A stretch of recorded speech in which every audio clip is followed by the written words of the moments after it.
तो फिर राधा रानी 64 आभूषण पहनती हैं और उन 64 आभूषणों में जो जैसे पायल 4 प्रकार की है। 4 प्रकार की पायल कौन सी है? एक प्रकार की पायल है जिसमें करताल की ध्वनि बजती है, एक प्रकार की पायल है जिसमें शंख की ध्वनि बजती है, एक प्रकार की पायल है जिसमें घुंघरू की ध्वनि बजती है, और एक पायल है जिसमें कि मंदिर की घंटी बजती है। देखिए कैसी कैसी राधा रानी पायल पहनती हैं। अलग अलग तरह के उनके कानों के कुंडल होते हैं, अलग अलग तरह की अंगूठियां पहनती हैं।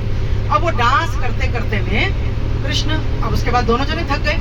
जब थक गए तो स्नान किया और स्नान करने के बाद वो कुंज में जाके लेट जाते हैं। अब दोनों विश्राम कर रहे हैं। विश्राम करते समय कृष्ण के मन में जाने क्या आता है, चोरी कर लेते हैं। कैसी चोरी करते हैं? अंगूठी चुरा लेते हैं। अब राधा रानी घर आती है वापस, सारे तो विशाखा का काम है, सारे जेवर उतार रही है और समेट के रख रही है कि कैसे कैसे रखने हैं। और सारे जेवर जब वो रखने लगी, भैया एक जेवर कम है, 64 नहीं है तो 63 निकल रहे हैं। कई बार गिन लिया, नहीं मिल रहा। फिर वो समझ जाती है, देखती है, जब गिनती है ना सब कि अंगूठी एक कम है, राधा रानी को बोलती है उस चोर ने तुम्हारी अंगूठी चुरा ली। राधा रानी कहती है ऐसे मत बोलो, तो बड़ा सीधा सा है बेचारा, बड़ा भोला है। कह रही वो भोला नहीं है, तुम भोली हो, तुम्हें पता नहीं है वो बड़ा चतुर चोर है जो तुम्हारे मन को चुरा सकता है, जो हमारे वस्त्र चुरा सकता है, जो माखन चुरा सकता है, वो क्या नहीं कर सकता है। तो उसने आज तुम्हारी अंगूठी भी चुरा ली। अच्छा, राधा रानी कहती है तुम कह रही हो तो ठीक है, पर मुझे तो यकीन नहीं हो रहा कि उसने चुराई है ये अंगूठी। वो ऐसा है नहीं वैसे जैसे तुम कह रही हो। कह रही है पक्की बात है, उसी ने अंगूठी चुराई है, तो मैं अंगूठी में ढूंढ के दूंगी। अब ये क्या करती हैं विशाखा देवी, ये जाती हैं। अब विशेष अंगूठी थी क्योंकि कीर्तिदा ने उनको जन्मदिन पर दी थी। विशाखा कृष्ण को ढूंढ रही है कि ढूंढ के लाती हूँ आज इसकी अंगूठी गई कहाँ पे। ढूंढते ढूंढते वो भी कहाँ पहुँचती है, गोविंद कुंड। मुझे ये सारी लीलाएं सुन के समझ में आया कि गोवर्धन में सबसे ज्यादा समय भगवान गोविंद कुंड में बिताते हैं। तो गोविंद कुंड में वो देखती है कि वहाँ तो कृष्ण बैठे हैं और मधुमंगल भी है साथ में, वो भी साथ में होता है हमेशा। अब ये दोनों साथ हैं। राधा रानी कहती है, मतलब पहुँचते ही ऐसा नहीं है कुछ पूछे भैया कहाँ रखी, क्या क्या निकालो। अरे क्या निकालूं? बाहर निकालो जो तुमने चोरी किया है। अरे कृष्ण कहते हैं क्या चोरी किया? जबरदस्ती बोल रही हो चोरी किया? मैंने कुछ चोरी नहीं किया। कह रही है तुमने अंगूठी चोरी करी है, तुम निकाल दो। अब मानते नहीं है कि मैंने तो चोरी नहीं करी। अब वो इशारा करके सब सखियों को बुला लेती है, पूरी सखियां आ जाओ। अब सारी सखियां आके बिल्कुल घेर लेती हैं उनको और पूरी जांच पड़ताल शुरू कर देती हैं, ऊपर से लेके नीचे तक। फ्रिस्किंग होती है ना, माता जी कह रहे जैसे एयरपोर्ट पे जाते हैं तो हमारी होती है, कोई इधर हाथ लगा रही है, कोई उधर लगा रही है, कृष्ण को गुदगुदी हो रही है, सारी छेड़ाखानी कर रही है उनके साथ। अब ढूंढते ढूंढते क्या मिला उनको? कृष्ण की धोती थी ना, धोती में अंगूठी मुड़ी पड़ी। अब वो विशाखा अंगूठी निकालती है और अंगूठी निकालने के बाद वो फिर कहती है कि अब मैं तो जा रही हूँ, सब कुछ चोरी कर लेते हो। अब कृष्ण क्या करते हैं? अच्छा, बोलती है कि अब मैं राधा रानी के पास जाऊंगी ना और मैं उनको जाके बताऊंगी कि तुम कितने पक्के चोर हो, है ना, और तुम जो है बिल्कुल भी इस लायक नहीं हो कि राधा रानी तुम्हारे साथ बात भी करे। मैं जाके उनको बोल दूंगी। अब जाती है विशाखा सखी, वापस पहुंच जाती है वो तो राधा रानी के पास। अब ये दोनों जने बड़े परेशान होते हैं, मधुमंगल और ये ना बूढ़ी गोपी का रूप बना लेते हैं। बूढ़ी गोपी बन के दोनों और घूम रहे हैं। वहाँ पर पहुंच जाते हैं कुंज में। अब वहाँ पहुंचने के बाद ये क्या करते हैं, ये ना जो मधुमंगल और कृष्ण है जो बने हुए हैं बूढ़ी गोपी, दोनों राधा रानी के लिए रो रहे हैं और कृष्ण के लिए रो रहे हैं। हे श्यामा, हे श्याम, ओ श्यामा, ओ श्याम, इस तरह से पुकारते हैं। अब ये सब के सब राधा रानी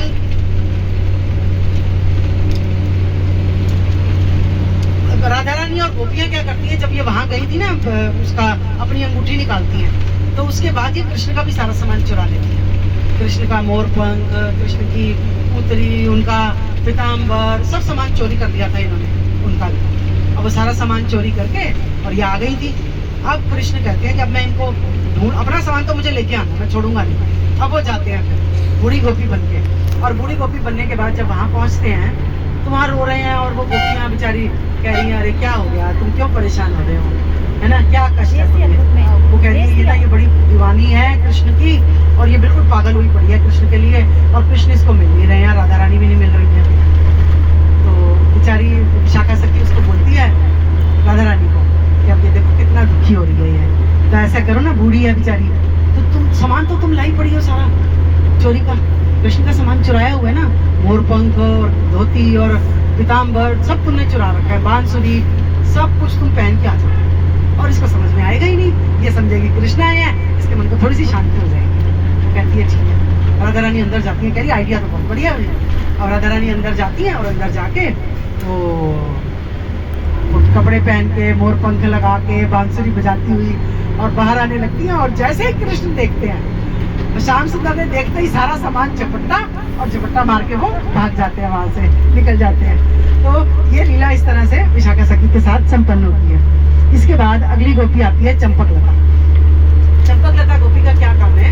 वरिष्ठ गोपियों में तीसरा स्थान है इनका। जैसे चंपक के फूल किस किसने देखे हैं? चंपक के फूल नहीं देखे? देखा भी होगा। मायापुर में तो श्रृंगार ही चंपक के फूलों का होता है, लाल ना व्हाइट कलर के, बिल्कुल बहुत सुंदर सफेद रंग होता है और बड़े सॉफ्ट होते हैं, बहुत सॉफ्ट होते हैं। वो फूल मुरझाते भी अलग ही तरीके से हैं, बाकी फूलों की तरह काले वाले नहीं होंगे। वो पहले जैसे जब मुरझाते हैं शुरुआत में, तो वो सिर्फ उनकी पत्तियां ऐसे हल्की सी गिरती हैं बस, और बहुत सुंदर फूल, वो वाले फूलों वाला रंग है चंपक लता सखी का। इनकी माँ का नाम गतिका, पिता का नाम अरमा, पति इनके चंदाक्ष। वस्त्र पहनती हैं ये जैसे चिड़ियों के पंख होते हैं ना, उस ब्राउन कलर के कपड़े पहनती हैं। माता का नाम क्या है? माता, अभी माता पे पहुंचे आप? ये रुक जाइए, कोई बात नहीं, बाद में लिख लीजिए, मैं बता दूंगी, बाद में लिख लीजिए, लेकिन अभी समझ लीजिए पहले। आ गया ना उसमें रिकॉर्डिंग आ जाएगी। सेवा क्या है इनकी? फल फूल जमा करना, फल और फूल जमा करती हैं, बहुत हाई क्वालिटी। ऐसा नहीं है कोई भी फूल मिल गया राधा रानी को दे देंगी, वो चढ़ा देंगी ना, बहुत सुंदर बिल्कुल परफेक्ट फूल, परफेक्ट फल, कहीं से दागी नहीं, कहीं से गंदा नहीं, कहीं से कुछ मुरझाया हुआ नहीं, बिल्कुल सब बढ़िया। और कुकिंग में एक्सपर्ट है, इतना मीठा, मिठाइयाँ इतनी बढ़िया बनाती हैं कि इनका नाम ही पड़ गया मिष्टी हस्त, मतलब इनका हाथ ही बहुत मीठा है। जो भी कुछ बनाती हैं उस हाथ से बहुत मीठा बनाती हैं। इनकी आयु है 14 वर्ष 2 मास 13.5 दिन, राधा रानी से 1 दिन छोटी है। लीला देखिए अब इनकी क्या है। चंपक लता सखी का काम है कि वो जल भर के लाती हैं अलग अलग कुंडों से भगवान के लिए।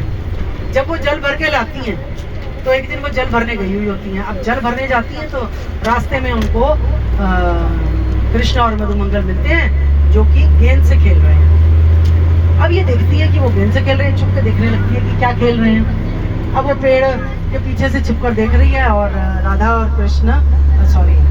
कृष्ण और मधुमंगल दोनों गेंद से खेलते हैं। गेंद कभी इधर से उधर फेंकते हैं, कभी उधर से उधर फेंकते हैं। उनमें डिसाइड ये हुआ था, ये बोलता है मधुमंगल, कह रहा है देखो पहले जब कृष्ण गेंद मांगते हैं तो देता नहीं है, मैं नहीं दूंगा। क्यों नहीं दोगे? तुमने कल भी गेंद खो दी थी उसकी, अब आज मैं नहीं दूंगा, मेरी भी खो दोगे तुम। अरे मैं नहीं कहूँगा, दे दे भाई मुझे, मेरे को भी खेल लेने दे, अथर्व मुझे भी खेल लेने दे बेटा। ऐसे नहीं करते हैं, और वहाँ थी वो तो मानते नहीं, मैं नहीं दूंगा बिल्कुल। मधुमंगल कहता है, भगवान कहते हैं अच्छा चलो दे देना, खेलते हैं, चलो एक तरह से मामला सुलट गया, खेलेंगे। लेकिन वो एक शर्त रखते हैं मधुमंगल। क्या शर्त रखी? कि जब हम गेंद से खेलेंगे ना, मैं गेंद फेंकूंगा, तुम गेंद को कैच करोगे। अगर तो कैच कर ली तो बहुत बढ़िया, कैच नहीं करी तो तुम घोड़ा बनोगे और मैं तुम्हारे ऊपर चढ़ के घूमूंगा। अब वो गेंद उन्होंने फेंकी और कृष्ण से गेंद बाई चांस, पहले तो खेल रहे हैं थोड़ी देर, दोनों कैच कर पा रहे हैं, लेकिन बीच में एक टाइम ऐसा आया कृष्ण के हाथों से गेंद स्लिप हो गई, कैच नहीं कर पाए। अब कैच हुई नहीं तो घोड़ा बनना पड़ेगा। अब कृष्ण घोड़ा बन जाते हैं और मधुमंगल उनके ऊपर है। कृष्ण बेचारे दुबले पतले और मधुमंगल तगड़ा इतना, वो ऊपर चढ़ के बैठा हुआ है। अब क्या होता है कि चंपक लता भी सोचती है भैया इतनी देर हो गई कि गेंद का खेल देखते देखते, अब मैं क्या करती हूँ, मैं अपना पानी भरने का काम करूँ, मेरे पास तो 100 काम है, इन्होंने तो खेलना ही है बस। अब वो अपना पानी भरने जाती है, पानी भर लिया मटका। पहले तो मटका हल्का सा था, अब मटका हो गया भारी, अब मटका तो उठ नहीं रहा, कोई सखी साथ में है नहीं, किसको कहे। आवाज लगाती है, ओ नंद के लाला, ओ नंद के लाला जरा मेरी मदद कर दो, ये उठा दो। अब कृष्ण कहते हैं देखो मुझे कोई पुकार रहा है। मधुमंगल कह रहा है ज्यादा ड्रामा मत कर, मुझे सब पता है, कोई पुकार नहीं रहा तुझे, तू सिर्फ घोड़ा बना इसलिए तू कह रहा है, कोई कुछ नहीं, कोई पुकार रहा तुझे। फिर किसी और नाम से पुकारती है, पुकार चंपक लता। अब वो कहते हैं भैया ये ना मुझे लग रहा है कोई भूत आ गया, ये आवाज तो मुझे भी सुनी है, ये मैंने सुन ली आवाज, अब ये तो कोई भूत आ गया यहाँ पे। अब वो बड़े परेशान हो जाते हैं कि भैया भूत आ गया, क्या करें। इतने में घूम के देखते हैं चंपकलता, क्या बात है बोलो, क्यों पुकार रही हो। चंपकलता कहती है जरा ये मेरे साथ मटका उठा दो। मेरे बाप का नौकर लगा हूं क्या, मटका उठवा दो।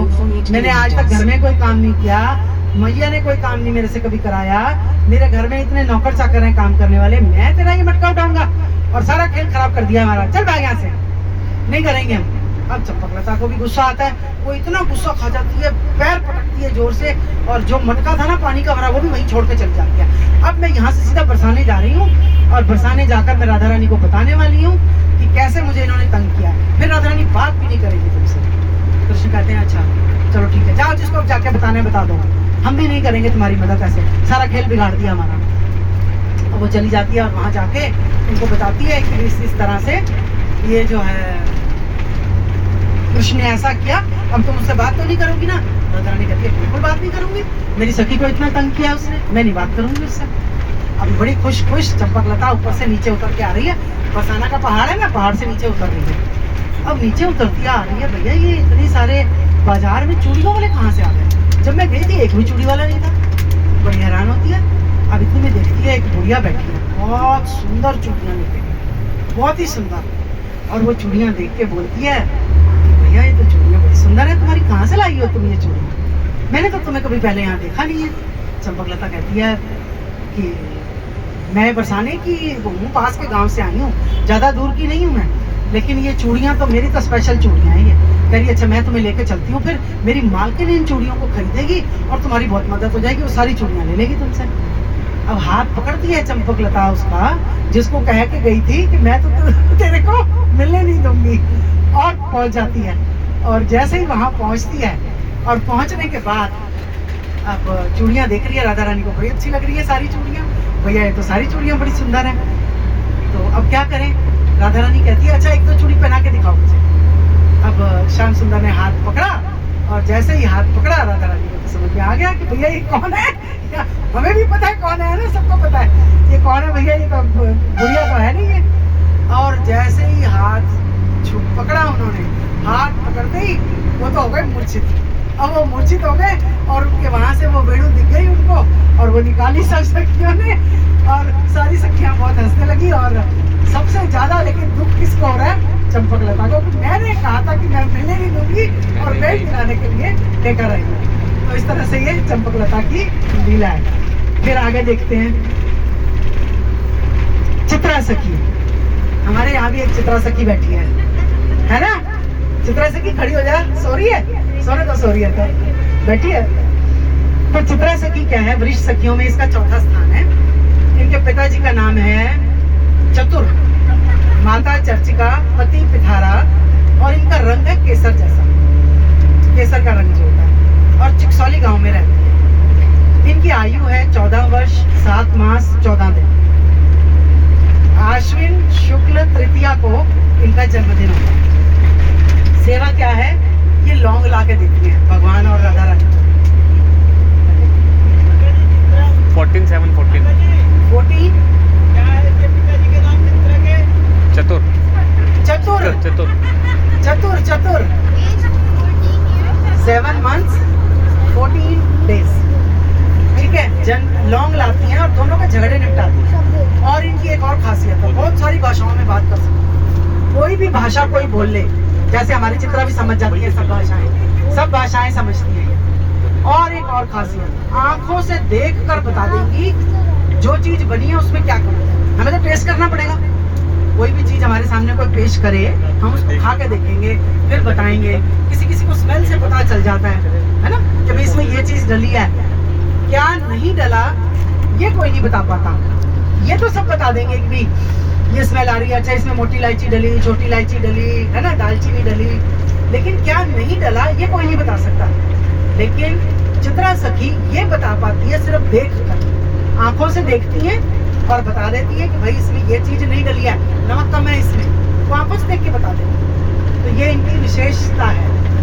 और चित्रा, जैसा कि इनका नाम है, इतने सुंदर चित्र बनाती हैं कि जो कोई इनके चित्र देखता है हैरानी में पड़ जाता है कि इतने सुंदर चित्र कोई कैसे बना सकता है। अब इनकी लीला देखते हैं। श्रीदामा सखा, तो कृष्ण को याद कर करके ना सारा दिन रोते रहते थे। जब उनको देखो, अब दिन भर में तो भगवान के साथ है वो, तो बड़े मजे कर रहे हैं, लेकिन जैसे ही रात हुई घर पहुंचे और श्रीदा माँ का रोना शुरू। अब वो रात को कभी 11 बजे उठ के आ रहा है, यशोदा मैया का दरवाजा खटखटा रहा है, कभी 12 बजे आ रहा है ना। अरे भाई अभी आधी रात हो पड़ी है, अभी चला जा, देख अंधेरा है, दिन चढ़े आई है। और वो बार बार ऐसे आता है, रोता है, और उसकी सारी रात ऐसे ही बीतती है। कब वो दिन चढ़ेगा जब मैं मिलूंगा कृष्ण से। अब एक दिन कृष्ण कहते हैं मैया से, मैया एक काम करते हैं, इसका एक सुंदर सा चित्र मेरा बनवा दे और मैं श्रीदामा को दे दूंगा, श्रीदामा उस चित्र को देखता रहेगा और खुश होता रहेगा। मैया कहती है ये तो बढ़िया आइडिया दे रहा है। अब मैया की एक सहेली होती है, उसकी भी एक सहेली होती है, उसको बुलाया जाता है, वो होती है चित्रा सखी। वो कह रही है ये ना सिर्फ देखने मात्र से चित्र बना देगी। अब वो आती है चित्रा और कान्हा को बुलाया जाता है अंदर से, बाहर आ जा भाई। आए और बाप ने वही त्रिभंग ललित रूप में खड़े हो गए और बार बार हिल डुल रहे हैं। यशोदा माई कहती है सीधा टिक के खड़ा हो ले, वो तेरी शक्ल देखने के बाद फोटो बनाएगी तेरी। कह रहे मैया मुझे ना ऐसे ही खड़े होना अच्छा लगता है, मैं ऐसे ही खड़ा हूँ, और वो ऐसे ही देख के बना देगा। अब उसने बना लिया चित्र, तो बना लिया उसने, घर जाके चित्र बनाया। वो लड़की के लग गया बड़ी जोर से, इसको इसके लग गया बड़ी जोर से, माइक लगा, माइक माइक लग गया। दबाओ यहाँ से, दबाओ।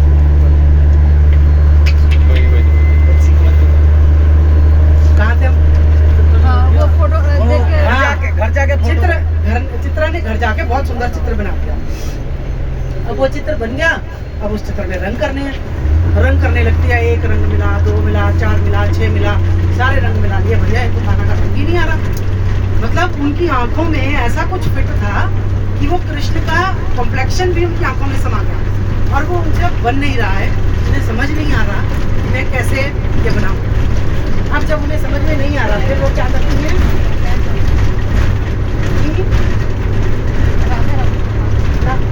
चित्रा सखी चित्र बनाती है। हाँ, राधा रानी के पास पहुंचती है। राधा रानी के पास पहुंचती हैं तो राधा रानी को बताती है कैसे ऐसे देखो मैंने ये चित्र बनाया है, पर मुझे तो समझ नहीं आ रहा कि कृष्ण का रंग कैसा है। राधा रानी उसको कहती है मेरी आंखों में देखो, तुम्हें मेरी आंखों में कृष्ण की छवि दिखाई देगी और उसको देख के तुम समझ पाओगी कि कृष्ण का रंग कैसा है। चित्रा सखी देखती है, वो वापस समझ जाती है और ये मुझे समझ में आ गया इसमें ये रंग मिलाना है।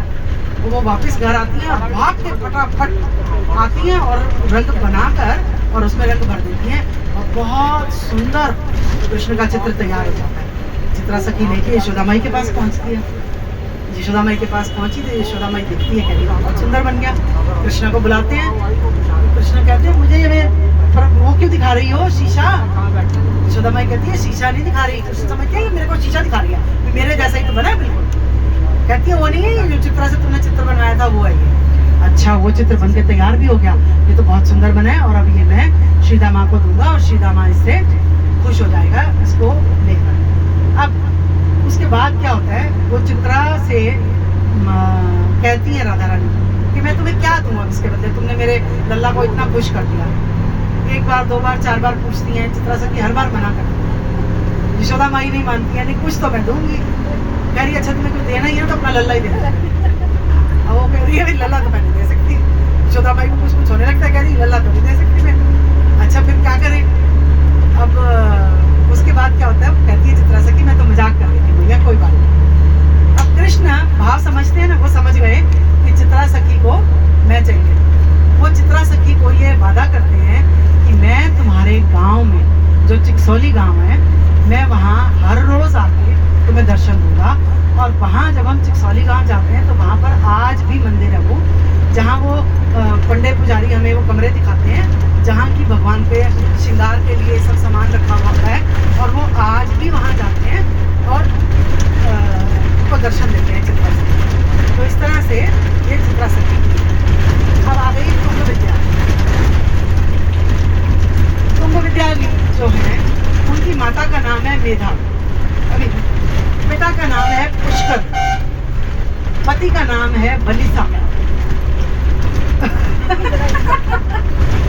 उनका रंग है कुमकुम जैसा, कुमकुम देखे है ना, कुमकुम जैसा रंग है। और हमेशा उनके शरीर से कपूर और चंदन की खुशबू। देखिए ये शरीर से भी हम लोग तो सेंट लगाते हैं, परफ्यूम लगाते हैं, लेकिन राधा रानी, कृष्ण और सखियाँ, इनके शरीर से ही खुशबू आती है। इनके शरीर से खुशबू आती है कपूर और चंदन की। इनकी जो शाश्वत आयु है 14 वर्ष 2 मास 22 दिन, भद्र शुक्ल तृतीया के दिन ये जन्म लिया था। ये बहुत अधिक गुस्से वाली है, नाम है ना तुंग विद्या, हमेशा तुनकती रहती है, बहुत गुस्से में रहती है और हमेशा सफेद कपड़े पहनती हैं, बिल्कुल वाइट। अब इनकी सेवा क्या है, ये भी अलग अलग जगहों से पानी लेने जाती हैं, नृत्य करती हैं, गीत करती हैं और म्यूजिकल इंस्ट्रूमेंट्स बहुत सुंदर बजाती हैं। पानी लेने जाती हैं जब कृष्णा टैक्स मांगते हैं, टैक्स दे दो। अरे काय का टैक्स दे दूं? तुम जहाँ कहीं देखो टैक्स मांगने पहुंच जाते हो। कभी कहते हो कि वहाँ पर दूध दही के लिए टैक्स दे दो, कभी कह रहे हो इसके लिए टैक्स दे दो, कल को तुम कहोगे हवा ले, सांस ले रही हो टैक्स दे दो। सुने कभी पानी का टैक्स दे दो, नहीं दे रहे हम टैक्स। कृष्णा कहते हैं देख तू जितना मर्जी कर ले, टैक्स तो तुझे देना ही पड़ेगा, बिना टैक्स दिए मैं तुझे यहाँ से जाने नहीं दूंगा। 14 to 20। अब क्या होता है, मेरे से बात मत करना, गुस्से हो जाती है बहुत ज्यादा और कहती है मैं राधा रानी को जाकर शिकायत लगाऊंगी कि तुम इस तरह से टैक्स मांगते हो, राधा रानी तुमसे बात नहीं करेगी। अब देखिए हर लीला में, कईयों में तो हम ऐसा देख रहे हैं कि वो पहले ये भी कहती हैं कि हम तुम्हें मिलने नहीं देंगे, फिर मिलवाती भी हैं, दोनों काम वो खुद ही करती हैं, यही लीला है इनकी। अब इसके बाद ये बाहर निकलती है जब, तो जंगल में से इसको बहुत सुंदर कहीं से आवाज आती है, बहुत मधुर। अब ये हैरान होती है क्योंकि ये तो खुद इतना सुंदर बजाती हैं, इतना सुंदर गाती हैं, वो तो बड़ी हैरान हो जाती है कि इतना सुंदर तो मैंने कभी सुना ही नहीं यहाँ पे आज तक, कौन गा रहा है ये। जब वहाँ आगे जाती हैं तो देखती हैं कि एक सन्यासिनी योगिनी बनके एक बैठी है और वो जो है वो ये गा रही हैं, बहुत सुंदर गाती हैं। अब वो कहती है अच्छा मैं ना तुम्हें लेके चलती हूँ, चलो आओ राधा रानी के पास लेके चलती हूँ और वो जैसे वो तुम्हें दान देगी। बड़ा गुस्सा आता है उसको, योगिनी को, कह रही मैंने कोई दान लेने के लिए संन्यास लिया है, मुझे कोई दान वान नहीं चाहिए। कह रही अच्छा चलिए तो मैं आपको वैसे ही ले चलती हूँ। अब वो लेके आती है कीर्तिदा सुंदरी के पास और कीर्तिदा माता उनको कहती है कि आप ना एक बार मेरी बेटी के बारे में मुझे कुछ बताइए। मेरी बेटी बेचारी रात रात को उठ के बैठ जाती है, यमुना यमुना शाम शाम बड़ी जोर जोर से चिल्लाने लगती है, तो मुझे तो समझ नहीं आ रहा कि क्या हो गया इसको, आप थोड़ा देखिए। पहुंच गए? आप थोड़ा देखिए। अब वो योगिनी आती है और कहती है कि इसके पास ना बहुत सारी नेगेटिव एनर्जीज आ गई हैं। नेगेटिव एनर्जीज आ गई हैं तो क्या करना पड़ेगा? कीर्तिदा पूछती है, कह रहे मैं इसके साथ नृत्य करूंगी और फिर उसके बाद इसकी नेगेटिव एनर्जी सारी दूर हो जाएगी। अच्छा आप नृत्य करेंगी? राधा रानी कहती है मैं नहीं करूंगी इसके साथ नृत्य। अब वो कीर्तिदा कहती है मेरे साथ कर लो, फिर इसके साथ नहीं हो रहा तो मेरे साथ कर लो, माँ भी तो कर सकती है ना साथ में बच्चे की जगह, तो तुम मेरे साथ डांस कर लो और ये सारा का सारा इसका कष्ट ठीक हो जाएगा। तो हमारे साथ करने से कैसे होएगा, इसी के साथ करने से होएगा। चलो जैसे तैसे करके मनाया जाता है कि चल वही तू नहीं डांस कर रहा है, तू ही करेगी। अब वो डांस करने लगे। डांस करते करते में अब फिर राधा रानी क्या कर रही है कि राधा रानी बहुत सारे सवाल पूछती है फिर और योगिनी उत्तर देती जाती है। लास्ट में एक क्वेश्चन पूछती है तुम्हारे जीवन का उद्देश्य क्या है, ये जो तुमने ये संन्यास वेश बना लिया उद्देश्य क्या है इसका? और वो क्या बोलती है, मेरा क्या उद्देश्य है? मेरा उद्देश्य है तुम्हारी तुम सुंदर सुंदर आंखों में देखते रहना। और जैसे ही ये बोला और बोलते ही और वो तो राधे राधे राधे राधे गाने लगी और राधा रानी जो है वो मूर्छित हो जाती है और कृष्ण भी मूर्छित हो जाते हैं। फिर उसके बाद बोलती है उसको योगिनी मैं तुम्हारा हूँ और ऐसा कहते कहते वो मूर्छित हो गई। अब उसकी झोली में से बांसुरी फिर से गिर जाती है। ये सारी पोले बांसुरी बोलती है हमेशा। स्त्री जाति हर जगह बदनाम होती है ना, बांसुरी खोल लेती है पोले। सबसे ज्यादा दुख फिर से तुंगे विद्या को होता है कि मैंने ये कहा था कि मैं नहीं लाऊंगी और मुझे ही राधा रानी को पास इनको लेके आना था। श्रीमती राधा रानी की जय, बरसाना धाम की जय। अभी रह गई हैं 3-4 सखियां रह गई हैं, 3 रह गई हैं, वो फिर चर्चा कर लेंगे। और अष्ट सखियों की जय, भगवान कृष्णचंद्र की जय, बताए गो प्रेमानंद हरि हरि बोल।